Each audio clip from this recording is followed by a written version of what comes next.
Bismillahirrahmanirrahim. Assalamualaikum warahmatullahi wabarakatuh. Waalaikumsalam warahmatullahi wabarakatuh. Alhamdulillah, alhamdulillahilladzi ja'ala al-ilma taharatan lin-nufus wa nuran lil-basair wa hadiyan ilal jannah. Ashhadu an la ilaha illallah wahdahu la syarika lah wa ashhadu anna Muhammadan abduhu wa rasuluhu shadiqul burhan.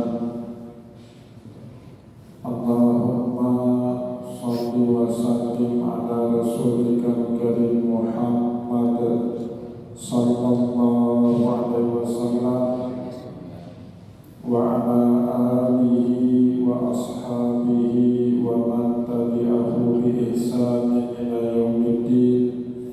Summa amma ba'du. Puji dan syukur senantiasa dan tidak pernah bosan-bosannya kita panjatkan kehadirat Sang Maha Pencipta Allah Subhanahu wa Ta'ala, yang mana dengan limpahan karunia-Nya, rahmatnya, hidayahnya, serta anugerahnya kepada kita semua, kita kembali masih diberi kesempatan, kesehatan dan usia panjang oleh Allah untuk sama-sama dan senantiasa mengabdikan diri kita di jalannya dengan menjalankan segala perintahnya dan menjauhi semua larangannya. Salawat diri salam juga tidak pernah lupa pula kita haturkan kepada junjungan alam Nabi besar Muhammad sallallahu alaihi wasallam, di mana beliau telah bersabda dalam sebuah hadis, "Man salaka tariqan yaltamisu fihi ilman sahalallahu lahu bihi tariqan ilal jannah." Barang siapa yang meniti satu jalan untuk menuntut ilmu agama Allah, maka niscaya Allah Subhanahu wa Ta'ala mudahkan baginya jalan menuju ke surga Allah. Bapak Ibu kaum muslimin dan muslimat, jamaah salat maghrib dan juga insya Allah salat isya berjamaah yang dimuliakan oleh Allah, mari pada kesempatan malam yang mulia ini sambil kembali kita niat iktikaf di rumah Allah, mari sama-sama kita kembali melanjutkan pengajian tasawuf kita dengan kitab Ihya Ulumuddin karya Hujjatul Islam Imam Abu Hamid Muhammad bin Ahmad Al-Ghazali Al-Tusi Asy-Syafi'i rahimahullahu ta'ala anhu. Dan insyaallah pada kesempatan malam ini kita kembali akan melanjutkan bacaan kita dari tanda ke-6 yang dimiliki oleh seorang ulama al-akhirah, ayakuna i'timaduhu fi ulumihi ala basiratihi. Pegangan ilmunya itu dengan mata batin, wa idrakihi bisafari qalbihi, dan pengetahuannya itu didasarkan hati yang suci, la ala suhufi wal kutub, tidak semata-mata dari bacaan kertas ataupun kitab, wala ala taqlidin ma yasmi'uhu min ghairihi, dan juga bukan sebatas dari yang ia dengar pada orang lain. Jadi Bapak Ibu yang dimuliakan oleh Allah, bagi seorang nabi itu namanya wahyu. Setiap rasul, setiap nabi pasti menemukan wahyu dari Allah. Mereka tidak belajar, tidak punya guru, bahkan kadang-kadang dari lahirnya sudah yatim, sudah piatu seperti Rasulullah, tetapi mereka dibimbing langsung dengan ilmunya Allah atau yang disebut dengan wahyu. Selain para nabi, diberi kepada mereka ilham. Dengan ilham itu Bapak Ibu, para ulama ini punya pengetahuan yang bahkan belum diketahui oleh orang lain. Kita menyebut pengetahuan bagi para nabi dengan mukjizat, dan kita juga menyebut pengetahuan ilham yang diberikan oleh Allah kepada para ulama dengan sebutan karomah. Jadi Allah Subhanahu wa Ta'ala memuliakan para ulama itu dengan ilmu. Dampak ilmu para ulama itu bagi kehidupan umat itulah yang disebut dengan karomah. Jadi Bapak Ibu yang dimuliakan oleh Allah, karomah itu jangan Bapak Ibu persempit. Kebanyakan masyarakat kita memahami karomah itu dengan kemampuan terbang seperti Superman, kemampuan berjalan di atas air seperti seorang flashman, ya. Bukan sebatas itu karomah, tetapi ilmunya para ulama dengan ilmu itu kemudian memberikan dampak yang luas kepada masyarakat, itu juga disebut dengan karomah. Bagi saya itu Bapak Ibu, Pak Ali Hashimi itu punya karomah yang luar biasa.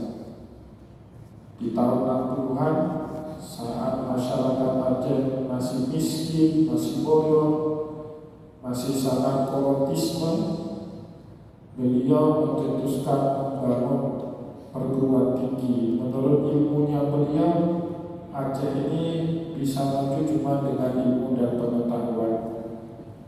Di zaman itu Bapak Ibu, orang pada menertawakan ijtihadnya Pak Ali Hashimi bangun kampus Universitas Syahwala UIN Al-Ramili Teguci di Pantigulu, tempat setan buang anak. Darussalam tahun 60-an itu setan buang anak, gak ada orang berani ke situ.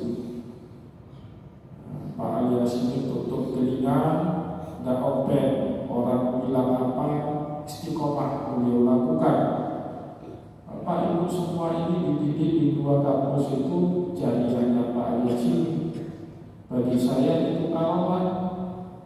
Ya, dengan dua kampus itu sekarang Bapak Ibu Aceh bisa semaju ini, salah satunya dari ijtihadnya Pak Ali Hashimi. Coba hari itu Pak Ali Hashimi mundur karena dimaki, dihujat, tantangannya besar sekali, berat sekali Bapak Ibu. Tahun 60-an orang kuliah itu dicemooh sama masyarakat, tapi seorang Ali Hashimi tidak tertarik. Nah, itu ilham. Gak mungkin itu dari Pak Ali Hashimi. Pasti ada bisikan-bisikan dari Allah yang kemudian dia wujudkan dengan kebijakan. Kebetulan beliau juga jadi gubernur, akhirnya jadi dengan segala keterbatasan dua kampus jantung hati Aceh, Usia dan Al ini. Nah, itu bentuk karomah Bapak Ibu. Ilmu yang bermanfaat, yang membuat masyarakat berubah dari yang tidak tahu agama, dari yang tidak pernah sholat rajin beribadah.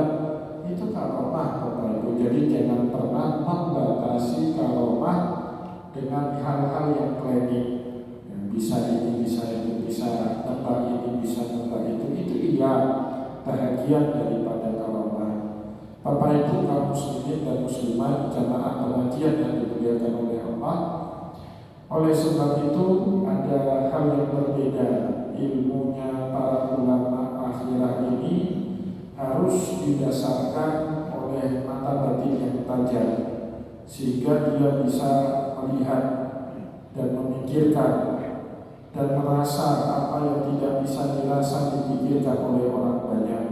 Itu kemampuan hanya dimiliki oleh orang yang hati dan pikirannya bersih, dekat dengan Allah. Persis seperti nasihat gurunya Imam Syafi'i, Imam Waqi, pada saat suatu hari Imam Syafi'i mengeluhkan kepada beliau tentang jeleknya ingatan beliau. Maka Imam Waqi menasihati muridnya Imam Syafi'i dengan sebuah nasihat yang sangat terkenal di dalam sejarah Islam. Apa kata Imam Syafi'i? Syaqautu ila waqi'in su'al hifdi. Satu hari aku mengeluhkan kepada guruku yang bernama Imam Waqi mengenai buruknya hafalanku, buruknya ingatanku. Fa'arsyuduni ila tarkil ma'asi. Maka Imam Waqi membimbing seorang Syafi'i kecil untuk meninggalkan perbuatan dosa dan maksiat. Wa akhbirni bi anna al-ilma nur. Dan kemudian Imam Waqi memberitahu saya kalau ilmu itu adalah cahayanya Allah. Wa nurullah la yahdil asi. Dan cahaya Allah itu tidak pernah diberi kepada pelaku dosa dan maksiat. Jadi Bapak Ibu, kemampuan seorang ulama membaca apa yang tidak bisa dibaca oleh kebanyakan orang itu merupakan cahaya dari Allah yang hanya bisa dipantulkan ke dalam pikiran dan hati manusia yang bersih. Oleh sebab itu tidak patut seorang ulama akhirah ini ilmunya hanya berpegang kepada bacaan, kepada benar-benar dari orang. Kalaupun itu sampai kepada pembahasan kita pada pertemuan yang lalu, kalaupun kita mau dengar orang, hanya baginda Rasulullah Sallallahu Alaihi Wasallam yang mengikat mutlak untuk kita ikuti. Sebab itu para sahabat seperti Abdullah bin Abbas berkata, yang pada pertemuan yang lalu sudah kita baca kapan dari Abdullah bin Abbas radhiyallahu anhu, "Ma min ahadin illa yukhad min ilmihi wa yutrak." Semua orang boleh diambil ilmu dan boleh ditinggalkan darinya ilmu, illa Rasulullah sallallahu alaihi wasallam. Yang tidak boleh kita tinggalkan itu apapun yang berasal dari baginda Rasulullah sallallahu alaihi wasallam. Itu jaminannya wahyu, dan yang menjaminnya Allah. Wa ma yantiqu 'anil hawa in huwa illa wahyun yuha. Seorang Muhammad itu tidak pernah mengucapkan sepatah kata pun kecuali itu merupakan wahyu dari Allah Subhanahu wa taala. Dan Bapak Ibu yang dimuliakan oleh Allah, selanjutnya kalaupun masih ada orang yang pengalamannya kita ikuti selain daripada Nabi adalah para sahabatnya Rasulullah sallallahu alaihi wasallam. Sebab itu diriwayatkan oleh Imam Al-Ghazali dari sebagian ulama salafus salih, wa qala ba'dus salaf ma ja'ana an Rasulillah sallallahu alaihi wasallam qaddalnahu ala ra'si wa aini. Apapun yang sampai kepada kita dari baginda Rasulullah sallallahu alaihi wasallam, qaddalnahu ala ra'si wal aini, kami terima sepenuh hati kami. Para ulama salaf sikapnya seperti itu dengan Nabi. Wa ma ja'alna li sahabati radhiyallahu anhum, dan apapun yang sampai kepada kami dari pengalaman-pengalaman agamanya para sahabat radhiyallahu anhum, fanukhadhu minhu wa nutrak, ada sebahagiannya kami ambil, ada sebahagiannya yang kami tinggalkan. Wa ma ja'alna li tabi'in, apapun yang sampai kepada kami dari pengalamannya kaum tabi'in, maka sebagian ulama salaf mengatakan fahum rijalun wa nahnu rijalun, mereka manusia dan kami juga manusia yang sama sekali tidak mengikat. Ya, kalau masih ada yang mengikat setelah Rasulullah, ya tadi para sahabatnya Nabi itu pun tidak mutlak, tidak absolut. Para pengalaman keagamaan para sahabat Nabi kepada kita itu sifatnya relatif, tidak mutlak, tidak absolut, seperti terikatnya kita dalam mengikuti Al-Quran dan sunnahnya Rasulullah sallallahu alaihi wasallam. Bapak Ibu kaum muslimin dan muslimah jemaah pengajian yang dimuliakan oleh Allah. Selanjutnya Imam Al-Ghazali menjelaskan kepada kita apa sahabat. Kita harus mengikut pengalaman-pengalaman agama para sahabat. Wa inna ma faddala sahabatu li musyahadatihim qara'ina ahwali Rasulillah sallallahu alaihi wasallam. Kita mengikuti para sahabat, dan para sahabat ini punya keutamaan yang selama-lamanya tidak pernah mampu ditandingi oleh generasi manapun, terutama dalam bidang agama. Kalau dalam bidang lain, Bapak Ibu, kita banyak lebih dari sahabat. Dalam bidang ilmu dan pengetahuan selain agama, apa yang telah kita capai sekarang ini melampaui semua capaian-capaian umat terdahulu. Para sahabat Nabi bahkan listrik pun tidak sanggup menemukan. Di zaman kita listrik ini sudah jadi barang murah, bukan lagi barang mewah. Di zaman Nabi tidak ada alat telekomunikasi secanggih zaman kita yang mampu menjembatani jarak dan waktu. Saya ingat betul dulu Bapak Ibu tahun 90-an, itu saat nenek saya berangkat haji, kami tiap minggu tunggu di telepon. Begitu ada bunyi telepon, wah nenek telepon, nah cepat-cepat ngomong, gak boleh lama-lama karena mahal. Paling lama 10 menit ganti-gantian, 1 menit seorang berbicara lewat telepon. Di zaman sekarang bahkan kita bisa menatap muka orang yang ada di sebelah dunia sana. Begitu canggih. Apa yang kita sudah peroleh di zaman ini tidak pernah diperoleh oleh manusia-manusia di zaman yang lalu dari segi ilmu pengetahuan. Tapi dari bidang ilmu agama, Bapak Ibu, apapun capaian kita di zaman ini tidak akan pernah mampu melampaui pengalaman-pengalaman para sahabat Nabi. Kenapa para sahabat Nabi ini punya keutamaan begitu banyak dibandingkan kita dalam agama? Kata Imam Al-Ghazali, li musyahadatihim qara'ina ahwali Rasulillah sallallahu alaihi wasallam. Karena mereka bersama mengalami apapun yang dialami oleh Rasulullah sallallahu alaihi wasallam. Dalam keadaan senang ataupun duka, mereka tahu betul kenapa ayat ini turun, kenapa hadis ini turun, tahu betul. Dan saat Nabi Muhammad perintahkan mereka untuk melakukan ini itu, mereka gampang sekali. Tinggal melihat teladan bagaimana Rasulullah melakukan perbuatan ini itu. Rasulullah sholat, minta para sahabat untuk sholat seperti sholatnya Nabi. Mereka tinggal menyaksikan bagaimana cara Nabi sholat. Rasulullah minta agar mereka hajinya persis seperti haji yang dilakukan oleh Rasulullah. Tinggal ikut haji wada, khudhu anni manasikakum, maka mereka langsung bisa mempraktekkan ibadah haji persis seperti haji yang dilakukan oleh Nabi.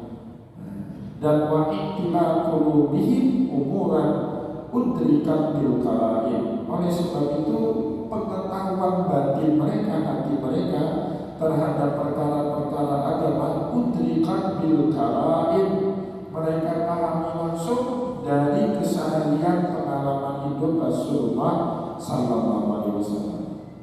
Bapak Ibu, contoh yang lebih sederhana, kita yang tahu kejadian tsunami lewat buku, lewat majalah, lewat koran, lewat televisi, itu Bapak Ibu pengalaman pengetahuan itu jauh lebih rendah daripada orang yang mengalami langsung peristiwa tsunami itu. Bapak Ibu, kalau saya dengar atau saya cerita tsunami itu gak valid karena saya gak mengalami langsung. Saya tahu cerita tsunami, tapi tahunya saya tsunami itu dari buku, dari televisi, dari YouTube, dari media sosial. Karena saya gak mengalami tsunami, saat tsunami terjadi saya gak ada di Aceh. Tapi Bapak Ibu yang mengalami tsunami, pengalaman itu otentik karena merasakan dan mengalami langsung, bukan dari cerita buku, bukan dari video YouTube, tapi memang Bapak Ibu mengalami langsung bagaimana peristiwa tsunami itu. Dan ini persis lebih kurang apa yang dialami para sahabat Nabi dengan Rasulullah SAW. Fasaddadahu dzalika ila shawab, itulah yang membuat pengalaman-pengalaman agamanya mereka, yaitu para sahabat Nabi, lebih dekat kepada benarnya daripada kita yang sudah jauh betul zamannya dengan hidup Rasulullah. Min haitsu la yadkhulu fi riwayati wal ibarah. Jadi pengetahuan mereka itu bukan dari riwayat. Bapak itu sekarang tahu kalau niat itu harus sebelum kita sholat. Tahunya dari mana? Dari riwayat hadis kan? Yang disampaikan oleh siapa? Oleh para ulama seperti Imam Bukhari. Imam Bukhari tahunya dari siapa? Dari guru beliau Musaddad, salah satu gurunya Imam Bukhari. Musaddad ini tahunya dari mana? Dari gurunya Musaddad. Siapa gurunya Musaddad ini? Salah satunya Imam Zuhri. Imam Zuhri itu tahu kalau niat itu harus sebelum sholat karena ada hadisnya innamal a'malu binniyat. Dari mana dia tahu? Dari gurunya lagi. Siapa? Salah satu gurunya Imam Zuhri, Imam Atta, seorang tabi'in. Imam Atta tahunya dari mana? Dari sahabat Nabi. Salah satunya Umar bin Khattab. Umar bin Khattab tahunya dari mana? Dari langsung Rasulullah SAW. Jadi para sahabat saat tahu ibadah itu butuh niat, beda kualitasnya dengan pengetahuan kita. Kita Bapak Ibu sudah berjarak. Pengetahuan kita tentang pentingnya niat dalam ibadah melalui lisan-lisan orang lain. Dalam hal ini mata-rantai riwayat tersebut. Sedangkan sahabat langsung dari Rasulullah SAW. Mereka dengar Nabi ngomong innamal a'malu binniyat wa innamal likulli imri'in ma nawa. Langsung mereka praktekkan dalam keseharian mereka, pasang niat sebelum mereka melakukan ibadah ini dan itu. Nah, itu Bapak Ibu yang tak pernah sanggup kita kalahkan para sahabat Nabi. Dan dari situlah kita paham kenapa Rasulullah meminta kita jangan hanya sekedar ikut sunnahnya Nabi, tapi juga Nabi yang meminta kita semua mengikut sunnahnya para sahabatnya Nabi. Contoh hadisnya, alaikum bisunnati wa sunnatil khulafa'ir rasyidin min ba'di atul 'alaiha bin nawajis. Ikutlah kalian sunnahku dan sunnahnya khulafa'ur rasyidun setelahku. Kalau perlu kata Nabi, atul 'alaiha bin nawajis, gigit kedua sunnah tersebut dengan gigi geraham kalian. Ashabi kanujum, dalam hadis yang lain Nabi berkata, sahabatku itu seperti bintang di langit. Fabi ayyi ihadihi ihtadaitum ihtadaitum, siapa saja dari mereka yang kalian ikuti, kalian akan dapat petunjuk. Nah, maka Bapak Ibu, akidah yang benar menurut para ulama bukan akidah Ahlus Sunnah, tapi akidah yang benar menurut para ulama akidah Ahlus Sunnah wal Jamaah. Ahlus Sunnah ikut sunnahnya Rasulullah, wal Jamaah maksudnya jamaah sahabatnya Rasulullah SAW. Bahkan ada perkara tentu kita tidak boleh ikut, haram hukumnya sunnah Nabi dalam hal-hal tertentu. Bapak Ibu, haram hukumnya ikut sunnah Nabi. Nabi punya istri lebih dari 4. Kita ikut sunnah itu atau ikut sunnah sahabat Nabi? Bahkan Bapak Ibu pun sunnah sahabat Nabi pun gak ikut, gak berani. Ya kan? Gak boleh itu ikut sunnah Nabi di situ.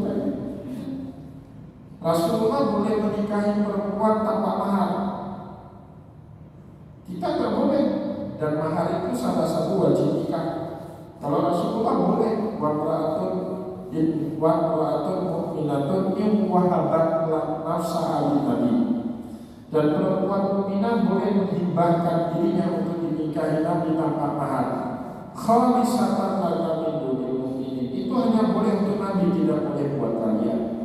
Nah, dalam perkara tertentu kita haram hukumnya ikut sunnah Nabi. Akhirnya kita ikutnya apa? Sunnah sahabatnya Rasulullah Sallallahu Alaihi Wasallam. Ifadha alaihim min nurin nubuwah. Pengalaman hidup mereka dengan Nabi Muhammad itulah yang membuat kehidupan mereka itu dibanjiri dengan cahaya kenabian. Bapak Ibu mau percaya apa enggak, hidup kita itu sangat terpengaruh oleh kondisi zaman. Bapak Ibu hidup di zaman yang pemimpinnya baik, kemungkinan besar kita juga akan jadi orang baik. Setidaknya Bapak Ibu gak pernah hibah-hibah, ya kan? Tapi kalau Bapak Ibu hidup di tengah seorang pemimpin yang zalim, yang semena-mena, kita kemungkinan besar juga jadi jahat. Setidaknya kita asik aja ngomongin keburukan pemimpin kita, ya kan? Lah kalau pemimpinnya seperti tadi, keburukan apa yang kita ngomong? Yang ada kebaikan Nabi Muhammad itu kecipratan kepada kita yang hidup di zaman itu. Dan pengalaman-pengalaman itulah yang dialami oleh para sahabat Nabi Muhammad Sallallahu Alaihi Wasallam, yang mereka kecipratan berkah dari Rasulullah. Saya tadi Bapak Ibu baru baca salah satu kitab, judulnya Hayatus Sahabat. Ya, sambil tidur siang baca sebuah kitab judulnya Hayatus Sahabat. Itu kitab 4 jilid karya Imam Al-Qaddallawi. Jadi tidak sengaja acak-acak aja random kena satu bab pengalaman hidupnya Zaid bin Harisah. Jadi Zaid bin Harisah itu Bapak Ibu dijual sama bapaknya di pasar budak, dibeli oleh seorang yang bernama Yazid bin Hisham.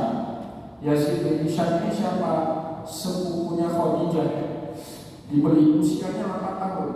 Di zaman jahiliyah itu Bapak Ibu orang pada jual anaknya. Kalau bapak ada duit, anaknya dijual. Kalau anaknya banyak, anaknya dijual. Itulah zaman jahiliyah. Jadi Zaid bin Harisah saat dijual sama bapak kandungnya di pasar budak, usianya 8 tahun. Dijual sama bapaknya. Dibeli sama seorang yang bernama Yazid bin Hisham atau Zaid bin Hisham. Zaid bin Hisham itu sepupunya Khadijah.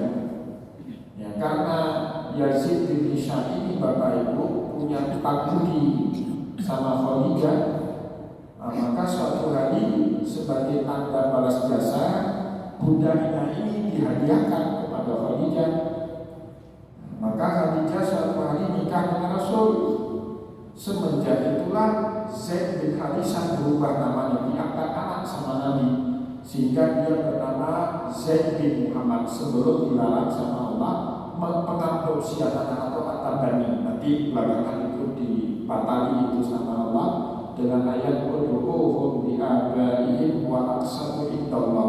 Panggil seseorang berdasarkan nama bapak biologisnya, jangan pakai nama bapak angkatnya. Binnya itu harus kepada bapak kandungnya, bapak biologisnya.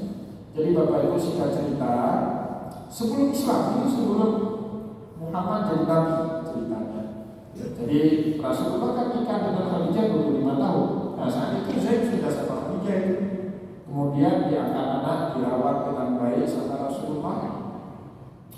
Saat menjelang Nabi Muhammad berusia 40 tahun sebelum Muhammad jadi nabi, bapaknya Zaid yang bernama Harisah ini datang ke rumahnya Khadijah, minta agar Muhammad mengembalikan anaknya ini kepada dirinya. Insaf Allah, dulu saya sudah jual anak ke pasar budak, syukur diambil anak sama Khadijah. Siapa tahu Muhammad suaminya Khadijah berbaik hati sama kami, mau mengembalikan anak kami kepada kami. Datang keluarganya Harisah itu Bapak Ibu sekeluarga datang ke rumah Nabi Muhammad, minta kemudian kepada Rasulullah agar mau mengembalikan Zaid, agar mereka asuh, agar mereka besarkan kembali. Saat itu usianya Zaid belasan tahun Bapak Ibu. Apa kata Nabi itu? Ada dalam kisah Hayatus Sahabat. Kata Rasulullah gini aja, jangan ganti rugi, jangan maksa saya ikhlas balikin Zaid kepada kamu karena kamu memang bapak kandungnya Zaid. Tapi begini, kita tanya kepada Zaid, kalau dia mau kembali kepada kamu, saya silakan dengan senang hati. Tapi kalau dia mau tetap dengan saya, mohon jangan ganggu-ganggu Zaid. Bapak Ibu yang dimuliakan oleh Allah, kemudian pandangan mereka tertuju kepada Zaid. Ini kan tergantung sama si Zaid mau balik kepada bapak kandungnya atau mau tetap bersama dengan Rasulullah. Bapak Ibu yang dimuliakan oleh Allah, Zaid tanpa ragu beliau memutuskan untuk tetap bersama dengan Rasulullah Sallallahu Alaihi Wasallam. Tidak ikut bapak ibu biologisnya padahal beliau mau tetap bersama dengan Rasulullah Sallallahu Alaihi Wasallam. Begitu cintanya para sahabat kepada Nabi Muhammad Sallallahu Alaihi Wasallam, dan dengan itulah Allah menyebut Zaid itu orang yang telah diberi nikmat oleh baginda Nabi. Istaqulu lilladzina an'amallahu alaihi wa an'amta alaihi amsik alaika zaujak. Belakangan Bapak Ibu Zaid nanti kawin dengan Zainab bintu Jahsy. Kemudian Allah setting agar Zaid ini cerai dengan Zainab. Tapi sebelum cerai Rasulullah selalu nasihati Zaid, jangan kau ceraikan istrimu, karena Nabi tahu nanti beliau jadi korban, harus nikah dengan jandanya Zaid. Itu kan jadi bahan omongan banyak orang. Maka Rasulullah selalu bilang, istaqulu lilladzina an'amallahu alaihi. Ingat kamu Muhammad, kamu selalu menasihati orang yang telah Allah beri nikmat kepada dia. Wa an'amta alaihi, dan juga kamu telah memberikan banyak nikmat kepada dia dalam hidup. Siapa orang itu? Zaid bin Harisah radhiyallahu anhu. Begitu Bapak Ibu kaum muslimin dan muslimat, jamaah pengajian yang dimuliakan oleh Allah, saat Zaid hidup yang bersama dengan Rasulullah, terpenuhilah kehidupannya dengan cahaya kenabian Nabi Muhammad Sallallahu Alaihi Wasallam. Dan itu pada akhirnya kata Imam Al-Ghazali, yuhsiruhum fil aksari anil khata, itu yang membuat mereka terlindungi dari kesalahan. Banyak para sahabat itu, maka dalam akidah Ahlussunnah wal Jamaah Bapak Ibu, semua sahabat itu adil. Artinya boleh dipercayai riwayatnya, agamanya diridhoi sama Allah, dan omongannya bisa diikuti. Itu akidah Ahlussunnah. Beda dengan Syiah. Kalau orang Syiah tidak meyakini semua sahabat itu baik.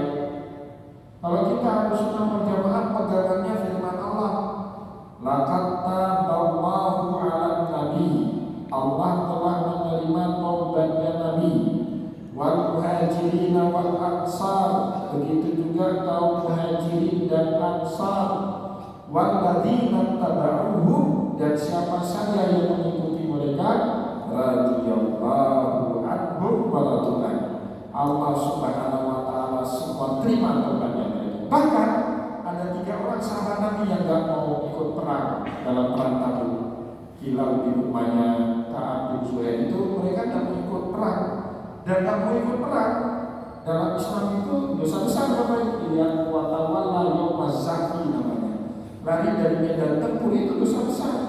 7 dosa besar kata Nabi Muhammad. Ijtanibu sab'al mubiqat, jauhilah oleh kalian 7 dosa besar.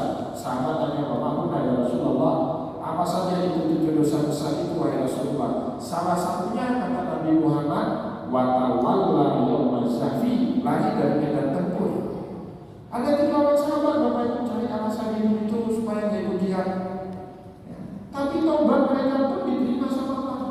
Wa ala salasatin ladzina khulifu hatta idza dhaqat alaihimul ardu bima rahubat wa dhaqat alaihim anfusuhum. Begitu juga taubatnya 3 orang yang tidak mau ikut jihad bersama dengan Nabi.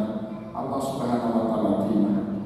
Maka Bapak Ibu, dalam akidah kita Ahlussunnah wal Jamaah, as-sahabatu kulluhum udul. Para sahabat Nabi semuanya bisa dipercayai riwayatnya, boleh diambil agamanya. Kalau Imam Syafi'i sering, dan itu beberapa kali saya ulang Bapak Ibu, mengistilahkan para sahabat ini seperti air buah gula. Kata Nabi, air buah gula itu layak diluhul yahmilul khabas idza kana al-ma'u kullatain la yahmilul khabas. Air itu kalau volumenya sudah sampai 270 liter, itu dia tidak akan terkontaminasi menjadi air najis. Walaupun jatuh kayak cicak di situ, walaupun jatuh bangkai di situ, tidak akan berubah najis. Nah, sahabat Nabi seperti itu Bapak Ibu. Kebaikannya terlalu banyak. Meskipun mereka dosa, tapi tidak sampai dosa itu mencemarkan kebaikannya. Kenapa? Airnya lebih banyak, kebaikannya lebih banyak. Beda kalau kita, kata Imam Syafi'i, kalau kita ini umat, airnya kurang dari 2 bulan. Jangankan jatuh bangkai cicak, jatuh tai cicak pun berubah warna, rasa, dan baunya. Sholat tahajud jarang, sholat 5 waktu sudah sepuh baru ingat sholat 5 waktu. Haji belakangan baru daftar.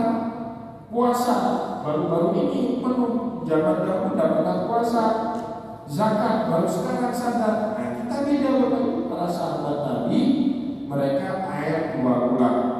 Walaupun jatuh najis, walaupun mereka berdosa, tapi tidak sampai dosa itu merubah air kemutlakan air mereka itu atau kebaikan mereka itu. Nah, ini yang membuat kata Imam Al-Ghazali, kehidupan mereka bersama dengan Nabi itu yuhrisuhum fil aksari anil khata, akhirnya memelihara mereka dari banyak melakukan kesalahan. Yang beda dengan kita yang hidup di zaman itu, sehingga lebih banyak salahnya daripada benarnya. Bapak Ibu kaum muslimin dan muslimat, jamaah pengajian yang dimuliakan oleh Allah, sehingga selanjutnya kata Imam Al-Ghazali, wa idza kana al-i'timadu 'ala al-masnu'i min al-ghairi taqlidan ghayra mardiyyin fal i'timadi 'ala al-kutubi wa tasanifi ab'ad. Kalau kita berpegang, terutama ilmu agama, 'ala al-masnu', kepada yang kita dengar dari guru kita, dari orang lain, taqlidan ghayra mardiyyin, itu aja dianggap ini bagi ulama al-khilaf, dari seorang ulama. Jadi ulama itu harus terhubung dia dengan Allah, harus ada bimbingan wahyu dari Allah. Nah, kenapa? Karena dia pasti dicari umat, Bapak Ibu. Dia pasti harus bisa memberikan ilmu yang mencahayakan umat, yang mampu menyelesaikan masalah-masalah umat. Jadi kalau ulama itu bodoh, bahaya betul itu. Maka umat pun akan terjebak dalam kebodohannya ulama. Nah, sebab itu dalam banyak hadis Rasulullah bilang hancurnya satu bangsa itu dengan hancurnya ulama. Ketika hancur ulama, maka terpilihlah pemimpin-pemimpin asal-asalan. Nah, kapan kata Nabi, Allah la yantazimun imma intiza'an min ibadihi illa biqabdi ulama. Allah tidak pernah tarik ilmu dari satu kaum kecuali dengan mewafatkan ulama di kaum itu. Hatta idza la yakunu aliman, kalau sudah tidak ada lagi di kaum itu orang yang benar-benar alim, ittakhadhan nasa ru'asa juhalan, maka orang akan memilih pemimpin orang-orang yang bodoh.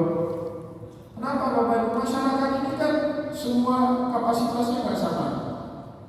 Masa Bapak Ibu orang tukang beca berhak suaranya seperti suara profesor? Ya kan? Kalau adu-adu banyak kayak demokrasi seperti sekarang, baik itu semua lebih banyak daripada singa. Apalagi harimau Sumatera itu jumlahnya kan lebih 200. Padahal raja rimba itu siapa? Harimau. Kalau di hutan berlaku demokrasi, maka yang memimpin makhluk di hutan itu bukan lagi harimau, semut. Karena populasi semut lebih banyak. Iya kan? Nah, maka dalam Islam itu Bapak Ibu yang memilih pemimpin itu sebenarnya bukan rakyat, tapi syura. Siapa yang duduk syura di situ? Pakar-pakar, ulama, para cendekiawan, cerdik pandai dari satu umat. Tapi kalau cerdik pandai ini sudah tidak ada lagi, ittakhadhan nasu asan juhalan, maka manusia akan memilih pemimpin-pemimpin asal-asalan yang tidak punya kapasitas, apalagi integritas. Fasalu, masyarakat nanya, Pak tolonglah rumah, katanya Pak Dul, pemimpin nggak boleh ngomong itu Pak. Tapi kalau ada pemimpin ngomong itu, pikirnya, apa pikir itu? Kayak sekarang kemarin saya nggak sengaja itu nonton ada masyarakat di daerah Aceh Timur atau di Aceh Tamiang itu korban banjir, dia korban rumahnya dia kasih nama korban banjir, tapi belum dapat bantuan. Saat melapor Bapak Ibu ke pejabat setempat, pejabatnya ngomong maafin melapor Pak Doni itu gimana menjadi pejabat itu? Iya benar. Dia digaji untuk mikir itu Bapak Ibu, pejabat itu digaji untuk mikir itu. Ya, kalau ada pejabat ngomong gitu, itu sah ditempelin itu sama rakyatnya itu. Masa dia ngomong itu? Nggak boleh. Nah tapi ciri-ciri di satu masyarakat nggak ada lagi ulama ya gitu. Ya, maka orang akan milih pemimpin yang asal-asalan, asal hubungan dekat, hubungan ahlul bait, ya kan? Kita kadang asal hubungan. Fasalu masyarakat tanya kepada pemimpinnya, saya gimana ini gimana? Fa'aftau bi ghairi ilmin, maka pejabat-pejabat itu akan memberikan fatwa kebijakan tanpa didasari sama ilmu. Nggak pakai ilmu lagi Bapak Ibu, asal-asalan, nggak ada risetnya, nggak ada naskah akademiknya, nggak ada penelitiannya, asal-asalan. Fadlu, maka saat itu sesat dan hancurlah satu masyarakat, satu bangsa itu. Nauzubillah min kaya-kayanya makin kemari hadis Nabi itu makin nyata sama kita. Saya ini cerita pengalaman dikit. Baru-baru ini diminta sama salah satu pejabat di daerah kita buat salah satu pergub yang ngatur jabatan keagamaan. Saya nggak menyebut jabatan keagamaan apa. Jadi ada jabatan keagamaan di Aceh mau diatur dengan pergub supaya jangan enak-enakan gubernur asal suka nggak suka ganti, harus ada dasar hukumnya. Kita buat Bapak Ibu pergubnya, sebelum buat pergub ada naskah akademiknya. Sekian orang Aceh yang S3, datanya kita punya sekian anak Aceh yang S2, sekian anak Aceh yang S1. Maka karena banyak anak Aceh yang sudah S2, S3, maka untuk jabatan itu dengan data itu kita buat harus minimal pendidikannya S2, harus minimal. Bapak Ibu capek-capek kita buat pergubnya sudah diparaf sama sekda semua, tapi tidak mau ditandatangani. Alasannya apa? Kalau ini ditandatangani nanti orang-orang saya yang bisa bekerja di situ karena masih banyak yang belum S2. Ya, itu kan tidak menghargai anak-anak Aceh yang sudah payah-payah belajar, bahkan dibiayai sama BPSDK, dapat beasiswa belajar agama ke luar negeri, ya sampai dokter pulang ke sini tapi tidak dihargai sama pemerintahnya sendiri. Ini contoh bahwa terjadi. Kami, ya saya serius, tapi pemerintah serius ngaprahin duitnya. Naskah akademiknya nggak dibaca pun. Kita nyusunnya serius tengah mati Bapak Ibu. Moga-moga ini perubahan jabatan ini diduduki oleh orang-orang yang benar, oleh orang-orang yang terdidik, punya pemikiran kritis, bisa bahasa asing. Yang pemerintah kita serius di apa duitnya Pak, tapi outcome atau hasil dari perda itu sampai hari ini nggak mau ditandatangani. Itu jadi pemerintah. Pengalaman juga buat kurikulum Aceh di Dinas Pendidikan beberapa tahun yang lalu itu. Saya diminta review Bapak Ibu kurikulum Aceh itu, salah satu reviewnya saya bilang ini plagiat. Kebetulan di kampus itu ada mesin Turnitin, mesin cek plagiasi. Setelah kami cek Bapak Ibu 90% itu plagiat semua yang dibuat. Mana mau saya tanda tangan, saya bilang ini diubah dulu. Nggak boleh. Datang orang pejabat dinas, Pak Ustaz, dan ini dami untuk pengapraan.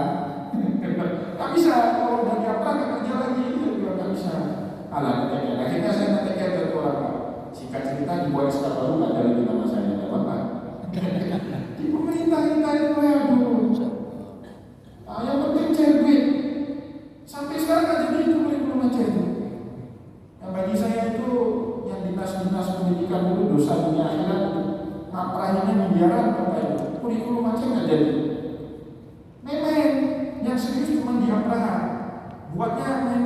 serius. Nah ini contoh Bapak Ibu, hancur bangsa kita ini. Kalau bukan orang yang tepat, orang yang berintegritas, orang yang punya kapasitas dulu, enggak jadi main-main semua.